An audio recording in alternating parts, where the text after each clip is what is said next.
Tanner Scott is officially a Dodger. Just watched his press conference, wanted to react to it.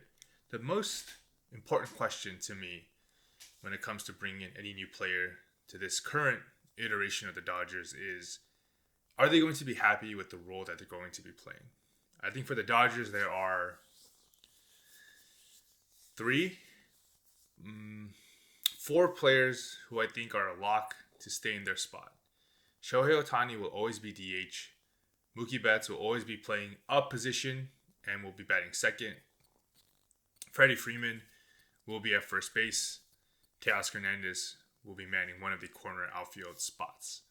Other than that, I think every player is either not going to be playing every game or is liable or likely, or it's a potential for them to be moved around the field. And I think in the same way for the pitchers, especially coming into our bullpen, you have to be comfortable with not having that closer tag in your profile. And that was one of the questions that was asked by the reporter, which I think very smartly, kind of asking, is there a defined role? Are you going to be the closer? And typical Dodgers fashion, we didn't necessarily say yes or no, but it was more of, we want to put everybody in a position to be successful, to do well, to perform at their best. And I think ultimately they are saying, no, he is not the closer, but he will close a lot of games for us. He will get a lot of saves for us. And for Tanner Scott, he most likely, and I think according to reporting, he did take the deal that was best for him financially. So there's nothing wrong with that. But I think it will be interesting to see if he definitely is down for that kind of role. And only time will tell. The performance of him will be highly, obviously, maybe not scrutinized, but watched by Dodger fans and the organization. We are not necessarily signing the youngest of guys, which makes a lot of sense. I think where we are at, we want to have proven players who are going to be able to perform in high leverage situations. Obviously, with Tanner Scott, we know he was able to consistently get Shohei Ohtani out. So hopefully now that he's on our team, there's at least one less player in Major League Baseball that he'll be able to really affect in that way. But we're hoping for a lot of good lefty-lefty matchups coming next year that he'll be able to handle. So for our bullpen, I think the beauty of it is that all of these guys can be put into any high leverage situation, and I feel confident they'll be able to perform well. I mean, we had Michael Kopech in the NLCS come in at like inning 4, inning 5, inning 3. I forgot how long Landon Knack lasted, but he comes in early, does his job, and that's what we need out of all of our players. It is less ego, more do I have an opportunity to get high leverage outs. And with the bullpen that we have, maybe not too much in the regular season, but in the postseason, we effectively need to play like 6-inning games. And then 7, 8, 9 comes and we put in maybe matchup based or whoever is kind of rolling at the time. That closer, that relief arm to come in and shut it down. And I think that is a huge advantage that we have. And so I'm excited to see Dave Roberts have all of these weapons that he can deploy and kind of do what he needs to on any given day. So I love the tools that we're giving Dave Roberts. I'm excited to see how we leverage both Kirby Yates and Tanner Scott upcoming this season. But yeah, those lefties in the bullpen are very exciting. Banda, Vesia, Tanner Scott. It is, we are rich. We are rich with talent, so we are very, very lucky. The one other thing I wanted to just briefly talk about, one of my Instagram followers asked the question of why do Japanese players not have to learn English in the same way that players from Spanish-speaking countries have to come over as well, have to come over and do. And this is just my hypothesis, so if anybody has like a really good definitive reason why, I would love to hear it. But coming from either Korea or Japan, I think those two countries in particular, there's a high emphasis on being a good representative of that country.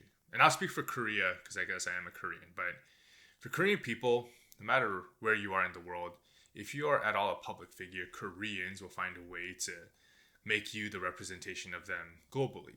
Now, that's probably not fair, but it happens all the time. So I think in a similar way for Japanese players, they know that a lot of their fan base, a whole country is watching them, and they do want to make sure that they represent themselves well. So as far as using an interpreter and not just going to English, I think in some ways that could be seen as disrespectful to where they came from.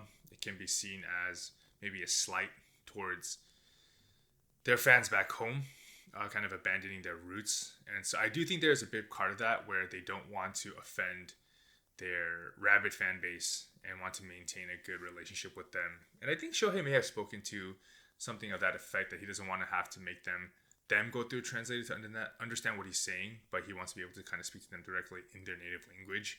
So big component of that, wanting to make sure they represent themselves well to their fans back home. I think the other piece of it is that there's a lot of money coming in from their home countries into Major League Baseball, and then into them specifically in sponsorship opportunities, advertisement, things of that nature. And I think for them, it just makes a lot of sense to continue to be a Japanese player playing in America and not an individual of themselves, kind of representing themselves in Major League Baseball. And I think for Western people, that probably is kind of weird, honestly. In Western society, I think we value individualism a lot. In Asian cultures, I think they really value the collective, the group. So kind of singling yourself out or not being inclusive to your people by something to them as simple as speaking the language, I think would be seen as a bit of a slight. So that being said, I don't think it's fair that Spanish-speaking players have to learn English and speak it. But I do think there's like a financial component for Spanish-speaking players to be able to get money here in the States, be able to speak English, and maybe try to get some sponsorship opportunities through that. Whereas the Asian players have so much back home that they're able to get that maybe there's less pressure. So again, this is just my hypothesis. If anybody has some good insight, I would love to talk to you and hear about that. But I do think that is a major reason why players coming from Asian countries are not as pressured or are not as quick maybe to learn the language here. And like many of you pointed out, their English is probably better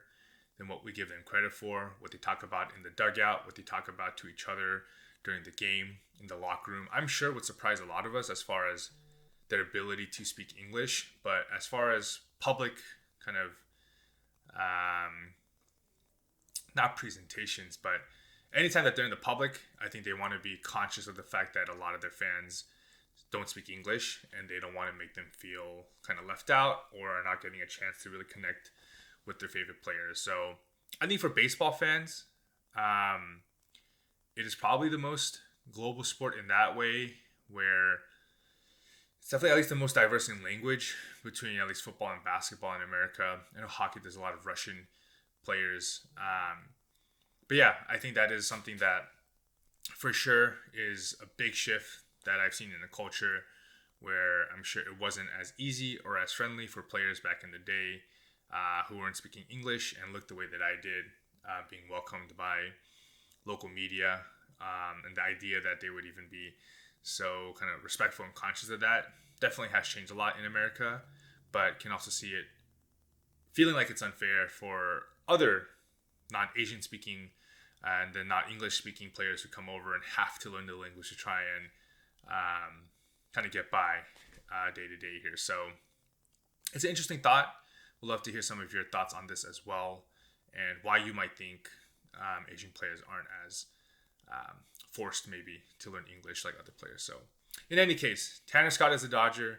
Very excited for spring training to start. Pitchers and catchers report February 11th. Cannot wait. Let's go Dodgers.